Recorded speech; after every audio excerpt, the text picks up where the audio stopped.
All right, hello everyone. We're going to go ahead and get started. My name is Madison, and I'm an undergraduate educator through the Collaborative Learning Center. And I'm here with my coworker Lindsay, and today we're just going to walk you through the Getting Over Procrastination workshop. So if at any point you have any questions, go ahead and put that in the chat, as well as during the activities when we ask you to think about something or participate, go ahead and put that in the chat as well. So with that, we're going to go ahead and get started.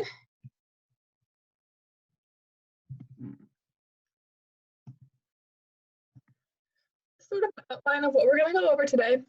We're going to start by going over what is procrastination, along with some examples. We're going to go over why do we procrastinate, how to determine self-efficacy, how to overcome procrastination, the importance of prioritization, and some time management reminders. Okay, so what is procrastination? So a lot of people think that procrastination is equivalent to laziness, but that's really not true. Procrastination is more of an active process that involves choosing to do something else while ignoring urgent or important tasks. So understanding what it is helps to overcome it. Some examples of procrastination are watching Netflix instead of finishing an assignment, taking frequent breaks to view social media instead of studying, putting off one subject by focusing on other subjects extensively, doing something on a to-do list for a long time, focusing on low priority tasks, and waiting to be in the right mood to work.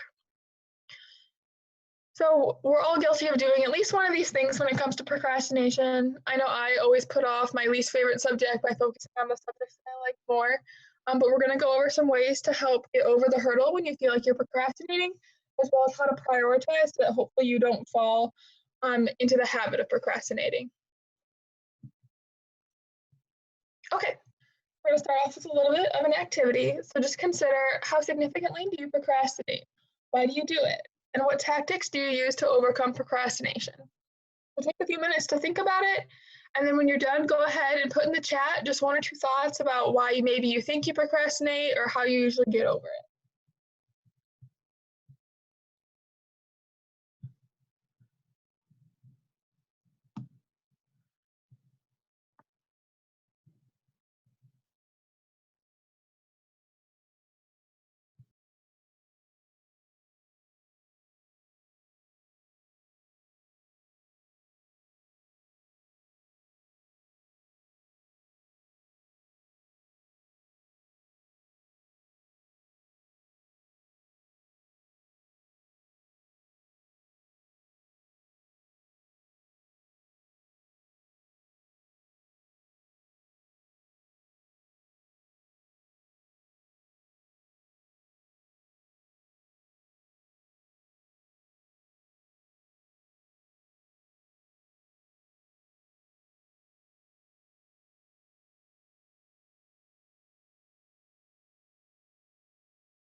Okay, I'll give everyone else one more minute. I saw we have some new participants, so right now we're just thinking about our own procrastination habits, why we procrastinate, and what tactics do we use to overcome procrastination.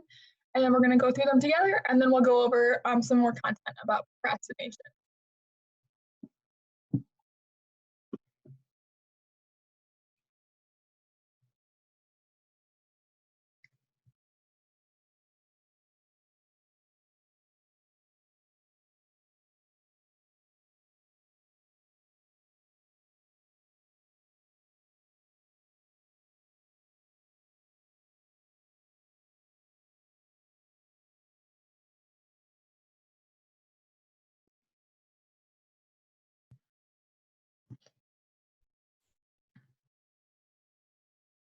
Okay, so someone said in the chat, I procrastinate. I get a lot of anxiety when projects build up, and then it feels I focus on one thing at a time. So yeah, I think we've all been there. If you put something off even just a little bit, and then it starts to build up, then it's even harder to get back on track. Lindsay will talk a little bit about a prioritization matrix. You can break down tasks into small chunks as you need to and organize them based on their importance and their urgency. So that's usually helpful for me if I feel like I have like a huge final project or something for my research lab that I put off. Breaking it down into little tiny chunks and organizing it by how fast I have to get it done is helpful for me to get over it. Excuse me. And then someone else said, I feel like I procrastinate because I'm not confident in how well I'll do the task, so putting it off makes me feel better short term. So that's definitely a common problem. We like to encourage that you think about your like future self, and we'll talk a little bit about it in a second. But procrastination is often fueled by the idea that if I don't have to do it right now, then I'll feel okay about it. But then later on, you're really stressed and your performance suffers because you have too much to get done. And then someone else says, I procrastinate frequently. I get overwhelmed and bored from routine. So yeah, I think being overwhelmed is a common theme. As college students, I know we have a lot on our plates, not just academically, but sometimes with work and extracurricular activities. And it's hard to get all these homework assignments and studying and things done like that. And then getting bored from routine. I know I personally have to switch it up, especially being home with this virtual learning, because just sitting in my room at my desk all day does not give me the motivation to get my stuff done. So I have to break it up and go for a walk or do things with my family and things like that. I'm sorry. So thank you, everyone. We're going to keep going. And then if you have any questions at any point, go ahead and put them in the. Okay. So some common reasons why we procrastinate are because we are driven by impulsivity. So this is when you procrastinate because your friends ask you to go get dinner, or because you get a notification on your phone and it turns to 20 minutes on social media, or things like that that just pop up. There could be a genetic component. So they like to say that if your family members procrastinate, you might as well, but it also might be a learned thing for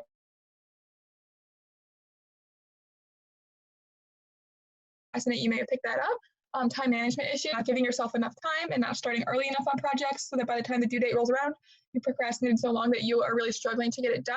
And nothing connected to your future. So that's what I was talking about with one of the chat questions. If you think about your goals and your tasks in terms of how they can benefit you in the future, it can help you to get over procrastination. So this is Bandura's triadic reciprocal determinism, and we like to talk about this when it comes to self-efficacy. So self-efficacy is about what you can do as an individual to accomplish your goals, overcome hurdles, everything like that. And it comes down to personal, behavioral, and environmental factors. So personal factors are things such as what can you do? What classes are you good at? What classes do you like to do? What values do you have? What goals do you have for yourself? Are you intrinsically motivated and motivated by your own values and your own motivations? Or are you more motivated by extrinsic values and things that you can accomplish because you are getting your tasks done? Behavioral factors are things such as what have you done? A big one with procrastination is, have you done all of the other work in this class to be where you are right now? Do you understand what's going on in the class because you've paid attention and done all of your assignments? Did you do well in the prerequisite courses for this class? What study strategies do you have, and what habits have you made in college in order to be successful in your classes? And other behaviors like that. And then your environmental factors are what do others do or believe you can do? So this can be things such as who do you surround yourself with? Do you have friends that push you to do well academically? Is your family really supportive of your academic endeavors? And even right now, it's important to think, what environment am I learning in? Am I back at home where I don't have the most quiet environment and I can't go to the library to study? Are there things that I can do to switch up my environment, make it more conducive for me to be motivated and to get over procrastination?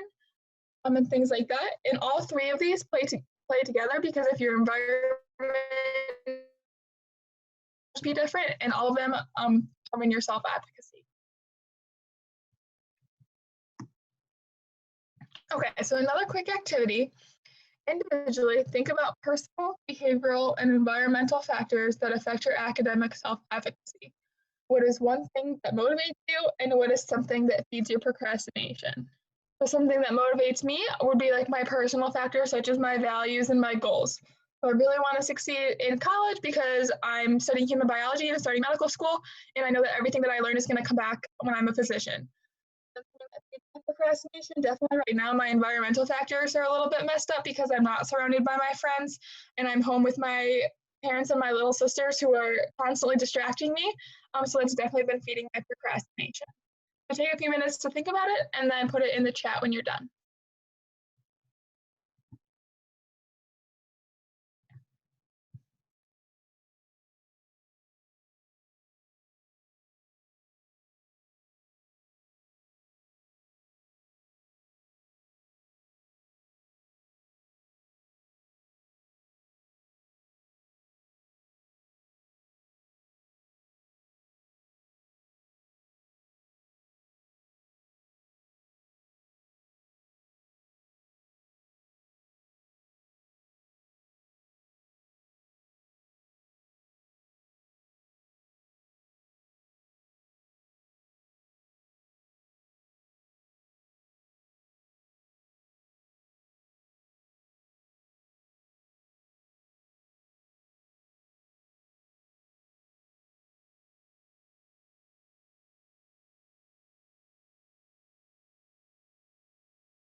All right, well, wait one more minute. So if you haven't put anything in the chat, please do so we can share with everyone and hear everyone's perspective.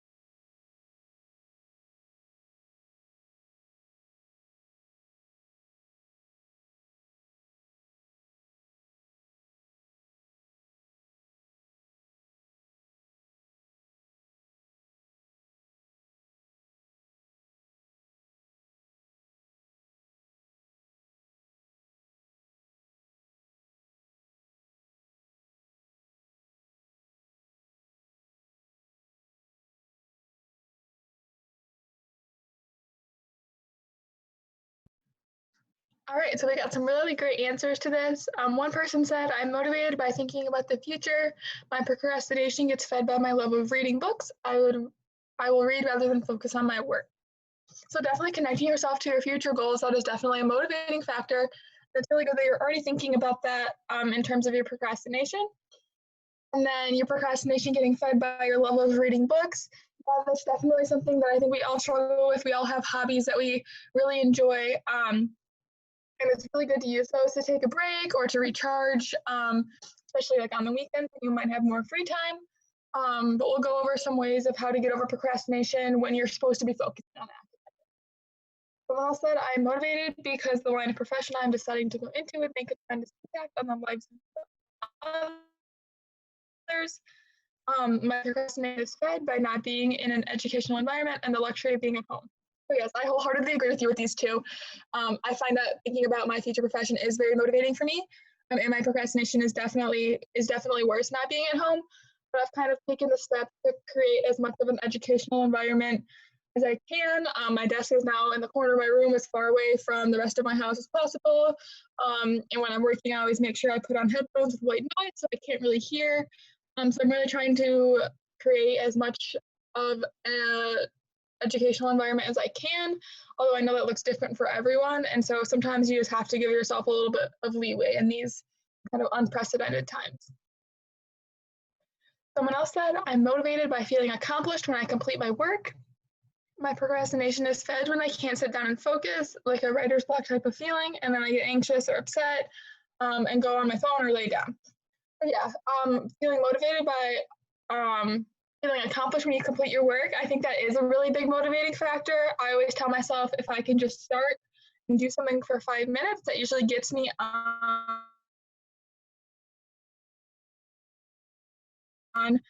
track to a really easy task. It's like fill out my planner for the week or check and see if any news been posted. Usually it gets me in the mindset of, oh, I did that. Now I can complete my essay, or now I can study for a half hour. And the procrastination is fed when I can't sit down and focus. Yeah, so I feel like everyone has struggled with this a little bit. I think breaking up your study times can be really good for that, and getting into a routine of, I'm going to study for these 2 hours and I'm going to take specific breaks. And I think Lindsay talks about it a little bit more. If not, please put it in the chat and I will talk about it at the end of the workshop. But there's something called the Pomodoro method, and it's a way of studying and taking breaks that has been proven to kind of max out your attention span while giving you enough breaks to not make you feel anxious or defeated or get writer's block. And then someone else said, learning new things motivates me. So yeah, that's really awesome. I'm really glad that that's one of the big motivators for you, because in college there's so many things to learn, and that's kind of the whole point. So it's really great that that is what pushes you to get over your procrastination. Thank you, everyone. Okay, now we're going to go ahead and watch a quick video on overcoming procrastination. And it's going to go over recognizing procrastination, understanding why, and coming up with strategies to overcome it.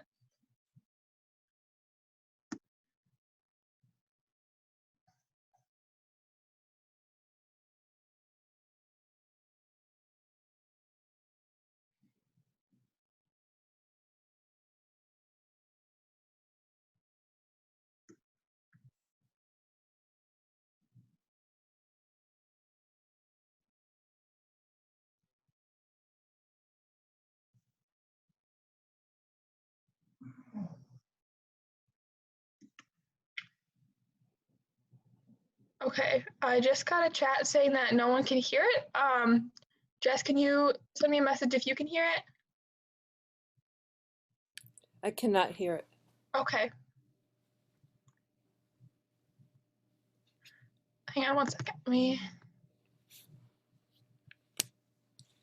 try this.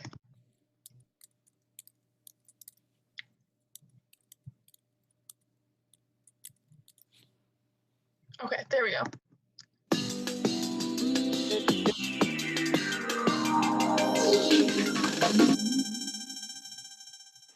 Procrastination, which is when you put off tasks that you should be focusing on, can stop even the most promising career in its tracks. It can diminish the quality of your work, lead you to miss deadlines, cause others to avoid working with you, and can even damage your reputation.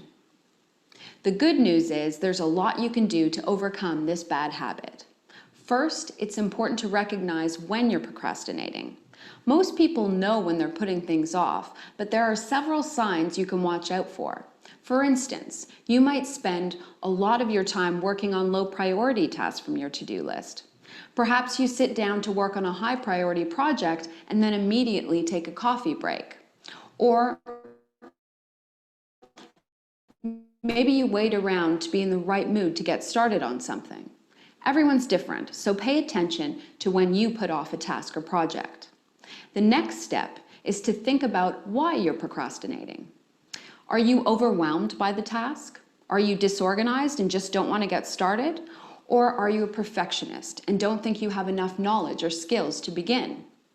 Once you understand why you're procrastinating, come up with some strategies to overcome it.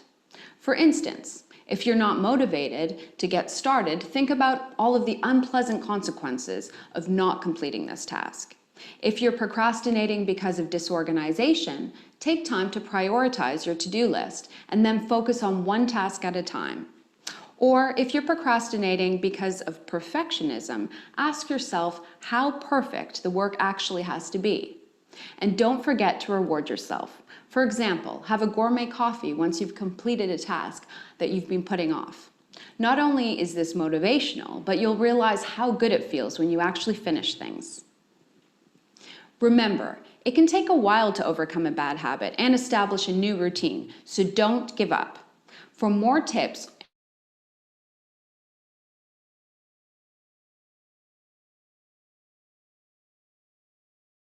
and strategies. So this is just a video. I kind of went over some of the same things that we talked about, but it's always good to get a different perspective and to see it from someone else's point of view. So hopefully that video was helpful for you. And now I'm going to turn it over to Lindsay.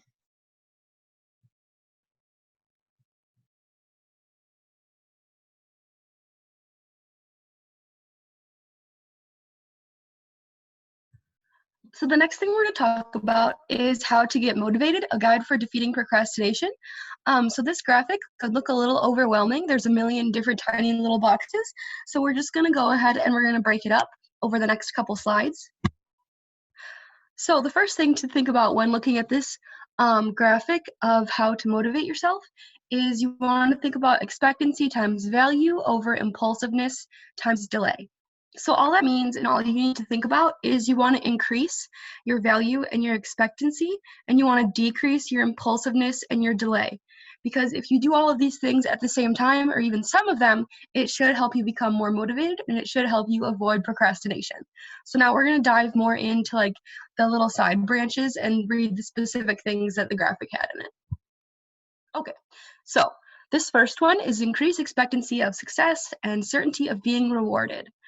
So to increase in expectancy, in the middle bar, it talks about larger ideas, and then in the little sidebars that branch off, it talks about smaller ideas. So I'm just going to go over a few as examples. It might take a little bit for you to figure out which ones work for you because there are so many. So different ones will work for different people better. But yeah, it'll just take a little bit of trial and error to work towards defeating procrastination. So the first one on the very bottom would be check your mindset. Nothing is carved in stone. Qualities and skills are cultivated through effort. So this one can be really helpful, especially with connecting with your future self, like Madison talked about. And then there's contrast. I'm not going to read them all because we would be here forever, but try to pick one and then go off on the branches that you think will be helpful for you. So there's contrast, accept your procrastination, plan for the worst, hope for the best, get inspired, recognize success. Yeah, and all of those little branches. Another one that I think is really helpful personally is plan for the worst and hope for the best, thinking about what could go wrong and drawing on your past experiences and specifically what you've done right and things that you thought were going to turn into a horrible mess, or exams that you thought you weren't going to do well on, and then you actually got a 3-point, and that's much better than the 1.5 you thought you were going to get, and things like that. So focusing on your past experiences and how well those went, and then making a backup plan. Yeah. So this one, it's just important to try to increase your expectancy of success. So I'm going to move on to the next one. Okay. So this one is increase value and pleasantness of doing a task. So the little subcategories are find passion, mix bitter and sweet, add accountability, use productive procrastination, keep your brain healthy, create a reward, get some energy, create competition, find flow, and find meaning. So a couple of these that I really like are mix bitter and sweet, combine long-term interests with short-term gains. So this is something I'll talk about a little in the next part of the workshop about how to split up tasks and things like that. But I really like the idea of that because it could become a super helpful habit. And then add accountability can also be super helpful. Who knows about this? Can you make it public? And who can you tell about your plans? Creating a reward, get some energy, are also ones that I like a lot. Get your blood moving, splash cold water on your face, eat well, energize your environment. An example is music. I can't study or do homework without music, so that one's really big for me, I've found. But I know other people, like my roommate, cannot study with music, so it just depends on what you need. It's a bit of a trial and error figuring out what'll work for you. Yeah, so this is increased value. We're gonna move on to the next one. Okay, decrease impulsiveness by limiting distractions. So the subpoints on decrease impulsiveness would be set a goal, run a dash, eliminate temptation, make failure painful, eliminate distractions, create routines and habits, use goal reminders, stop suppressing thoughts, make progress visual, and use negative pairing. Okay, so a bunch of these are really helpful. I find that impulsiveness a lot is something that really gets to people. So decreasing impulsiveness is really important because a lot of times people will be good at increasing their value and increasing their expectancy, but they'll forget they also have to decrease impulsiveness just to not start another task or do something else or distract yourself. So all of these are super helpful.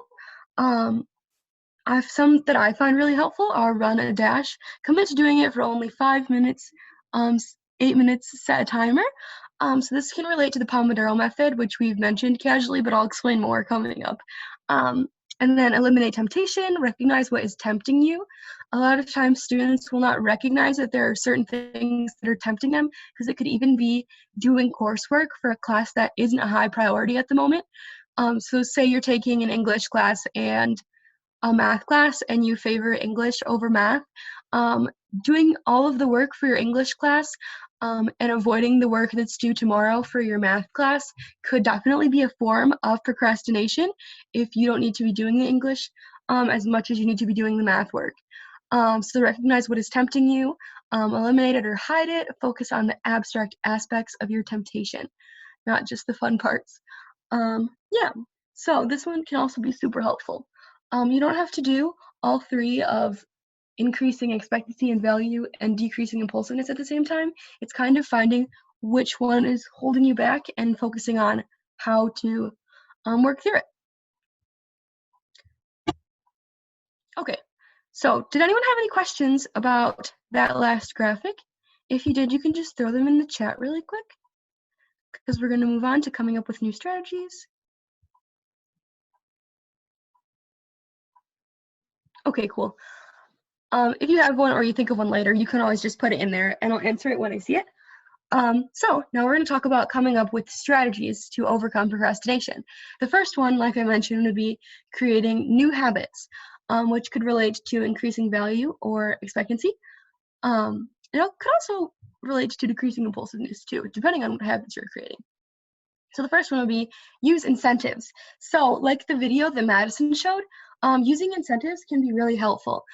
Sometimes I know students will use incentives like I can only study for this amount of time, and if I study for this amount of time and don't distract myself, I can go look at social media for this amount of time, or I will go to Starbucks and get a coffee for this amount of time, or I can watch the game for this amount of time, or my favorite TV show on Netflix.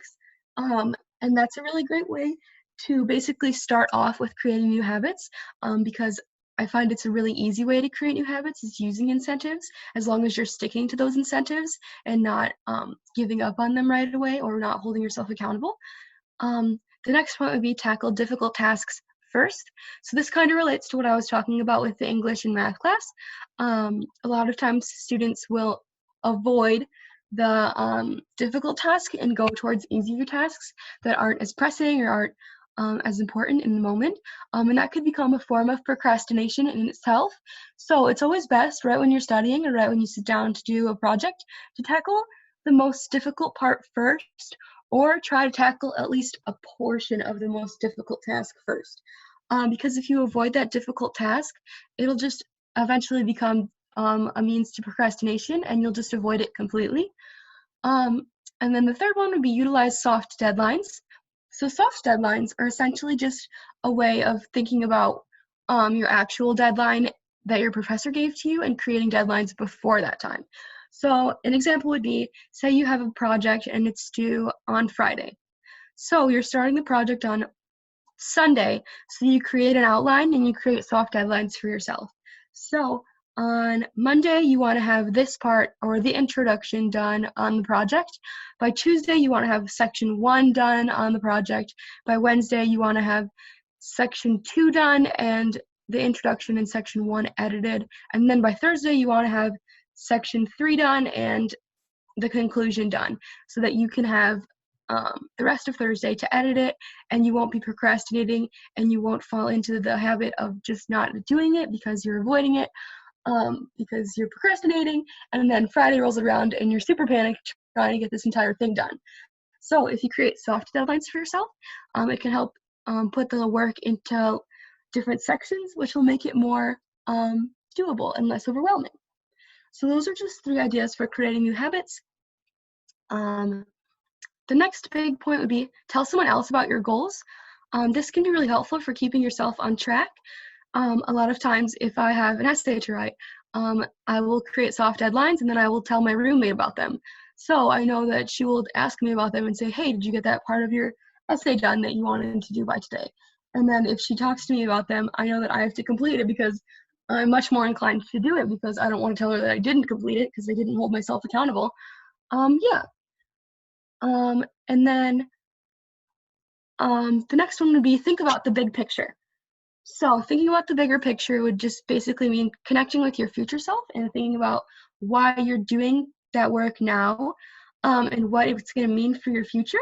A lot of times students will only think about tasks as, oh, I have to do this because my professor told me to, or oh, I need to do this because it was assigned to me and my TA said I have to turn this in, and they won't really connect it to why they're doing it or what they're getting out of it or what they're learning from it. And it can be really helpful to connect it with the larger picture and think about, okay, this will help me in the future because this certain project will help me understand X when I'm starting my career, or this internship will help me with X because it'll give me experience doing this, and all different things like that can help you avoid procrastination. And then the last one would be prioritize, which we're going to check in just a moment. I see a couple chats, so I'm just going to check those. Can you post the full graphic somewhere? Oh, cool. Yes. Awesome. Jess posted a link to the graphic if you'd like to go find it for yourself. It's super helpful just to go over it and try to find what's best for you. It's in the chat if anyone is wondering. Okay. So the next thing we're going to do is we're going to watch a video. I'm hoping that the sound works. I'm going to hit share computer sound. I'm hoping, oh, okay. So we're going to watch this quick little video. It's about the prioritization matrix, which is essentially like a worksheet that we're going to go over that you should have had emailed to you. And we're going to go over it, and it should help you be able to prioritize your day better and your tasks better. And this video will just explain it. So if you can't hear sound, just throw it in the chat, and then I'll try to figure out what's happening. But hopefully it works. Oh, geez. I tried to make the video bigger and it just disappeared.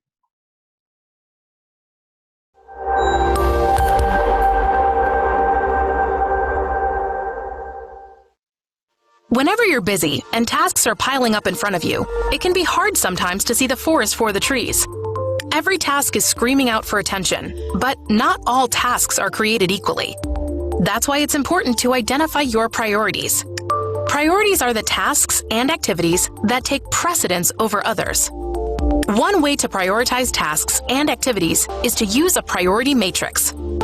This classifies tasks in terms of how valuable and time-sensitive they are. It's a simple tool that lets you categorize tasks or activities as critical, high, medium, or low priority. Let's look at each of these. Tasks that are time-sensitive and high value are critical priorities. These include crises and deadlines. Tasks that are high value but not time-sensitive are high priorities. These are tasks that involve thinking, planning, and collaboration. Although they fall into your longer-term plans, they should be started as soon as possible. Otherwise, they'll become time-sensitive.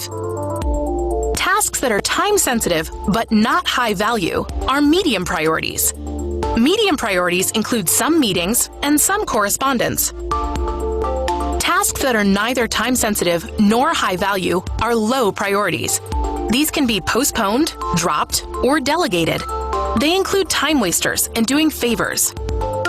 A priority matrix is a good way to prioritize the activities in your daily task logs.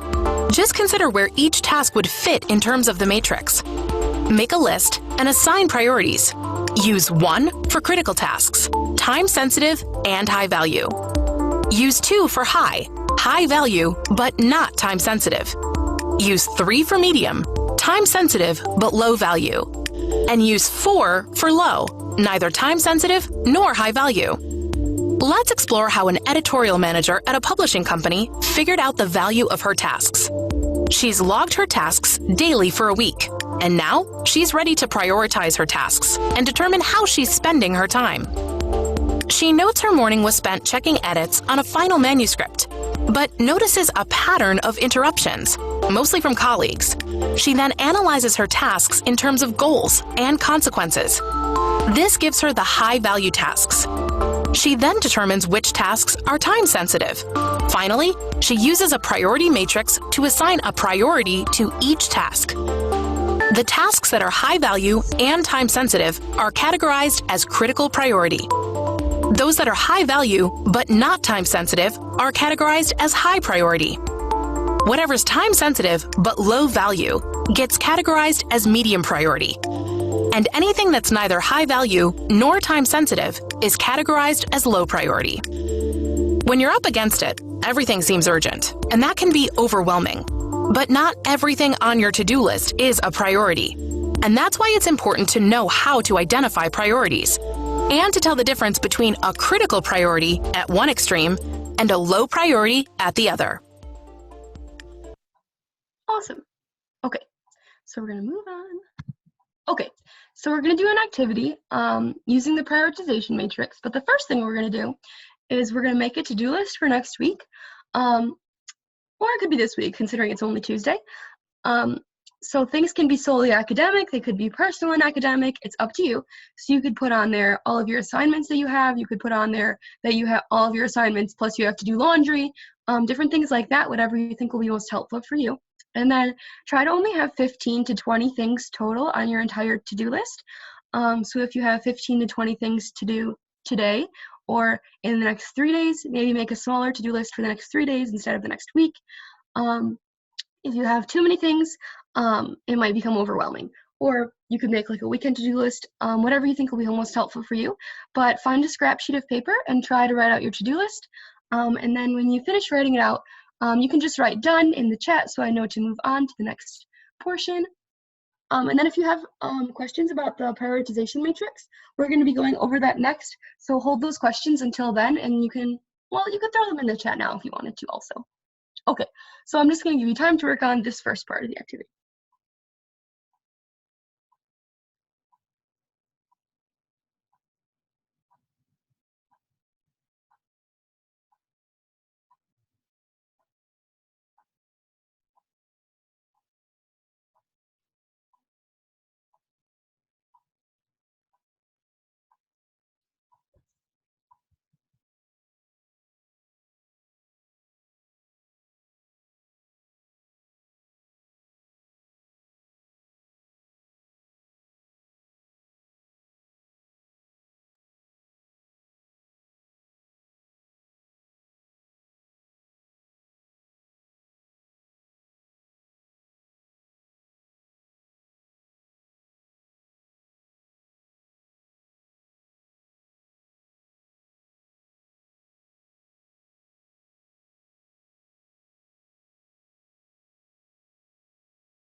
Okay, I see a couple people are done, so just in the interest of time, we're going to move along. But if you haven't finished this step, don't worry. You can completely finish it before we do the next step. Okay, so this is the prioritization matrix that you should have had emailed out to you. It has the same thing as they talked about in the video.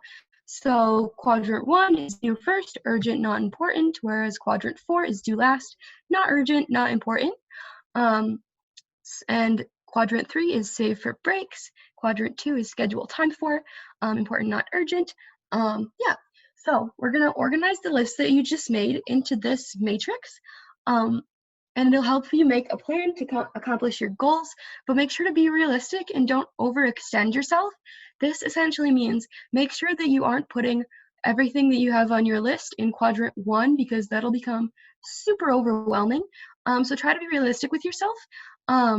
You can even save things and put them in quadrant 2 or quadrant 3 that might be a little bit more important, but make sure you're not putting everything in quadrant 1. And then kind of conversely to that, make sure you're not putting really important, urgent, and important things in quadrant 2 because then they'll become time sensitive and you don't want that to happen because that will become super overwhelming. So I'm gonna go to just a bigger picture of this, just so it's easier to see if you have to your own. So if anyone has any questions, feel free to throw it in the chat, but the next thing we're gonna do is try to make our own prioritization matrices.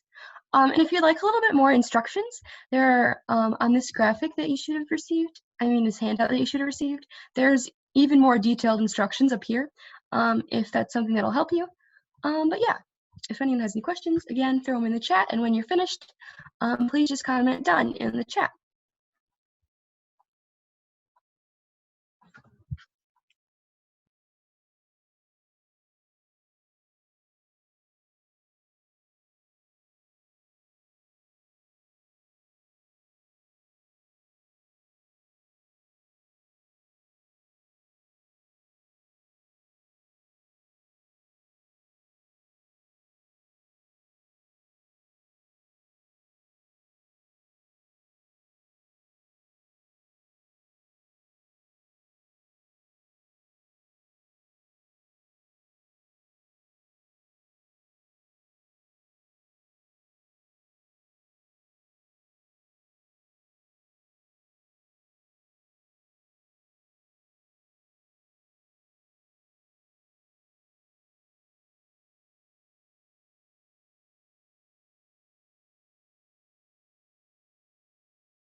Okay, so a couple more people are done.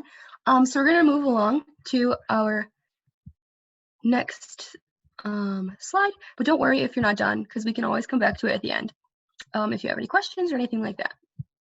Okay, so the last thing that we have are just a couple time management reminders. So the first one would be keep a to-do list and prioritize the items on it.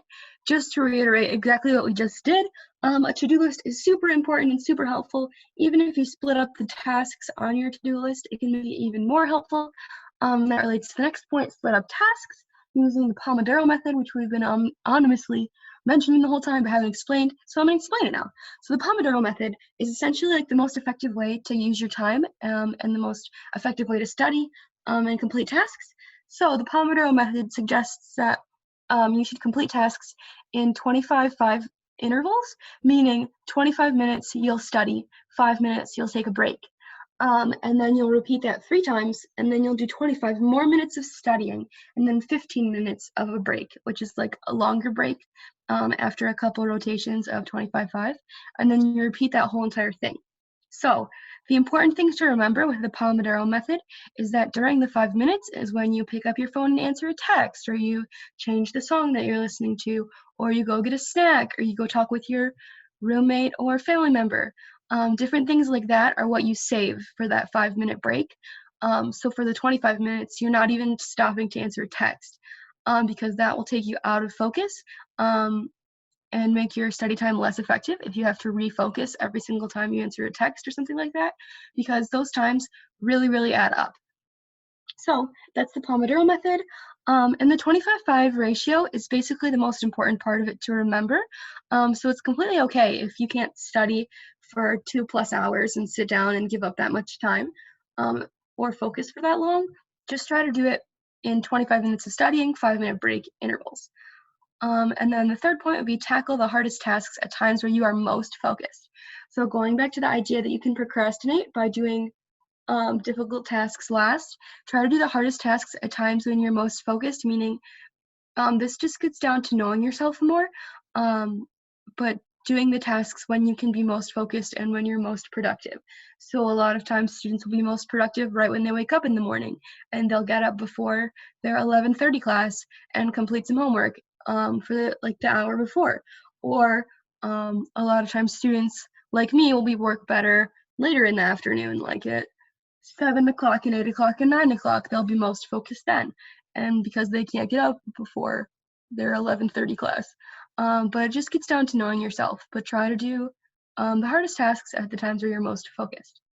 And then the last point would be, if you really can't stick to not using your phone and things like that, try to use task and time management apps such as Forest and other things. Apple now has some screen time on their phones where it'll lock you out of certain apps if you set it up to do that after a certain amount of time. So you can utilize that. I'm not sure about Android or other types of phones, but I know Apple does that. And then there's also an app called Forest that you can get. I believe it costs like $1.99, something like that. But it's essentially an app that plants a tree every time that you stay off your phone for the certain amount of time that you set for yourself. And if you go back on your phone before the time is up, then it doesn't plant the tree and the tree dies. So I find that one is really good to incentivize myself not to pick up my phone because I don't want to kill a tree. But yeah, you can set the time that you want it to lock you out of your phone. You can set like 30 minutes, an hour, whatever you need. But yeah, so those are just a couple quick time management reminders because time management and procrastination pretty much go hand in hand. Yeah, so that is all that we had for you today. If you have any questions, feel free to put them in the chat, or if you have any questions about the prioritization matrix and are looking for advice on how to fill that out better, anything like that, you can put in the chat. And thank you all for coming to the workshop today.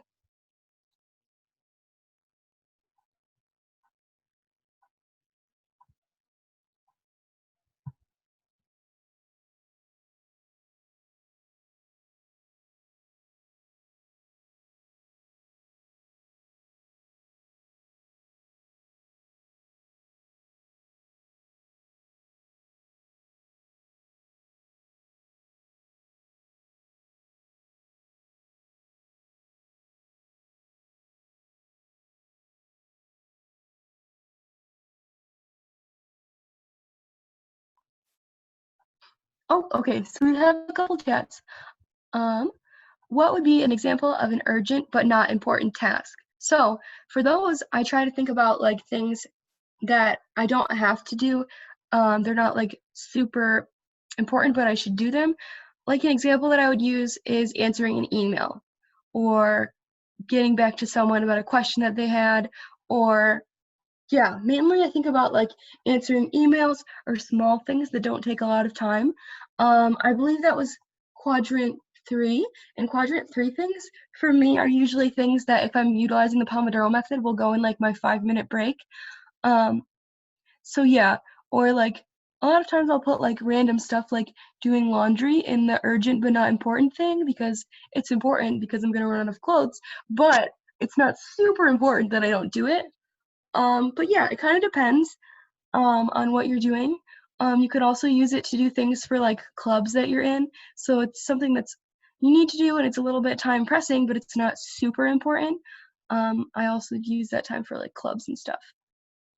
And then Madison, if you have any ideas, um, oh, of course.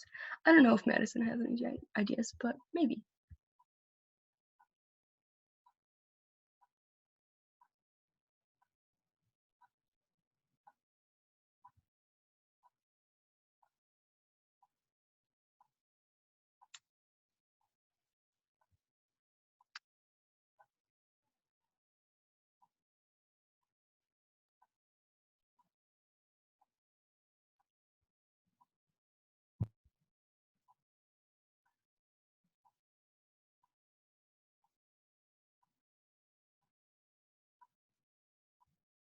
Oh, okay. I don't think Madison has anything to add. But yeah, that's just what I think about. Oh, and then someone else also wrote, oh, Jess also wrote. Is messed up. Did you say something, Lindsay? No, you're good. I was just wondering if you had anything to add to like an example of urgent but not important tasks. A lot of times for me, that's stuff that I have to get done like around my apartment or just in life in general, but I don't think of it as important because it's not academic related. So like sometimes I have to unload the dishwasher because my roommates will get mad if I don't do it because it's my turn. So that's something that I'll do on a break or something that I can just get done um, when I think of it, but it's not really important. But for other people, you know, it is important. It is like a social responsibility. So those are some things that I have to budget time for, like, you know, cleaning the bathroom or things like that.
Okay, it's just us, Jess. I think you can stop the recording so it can load.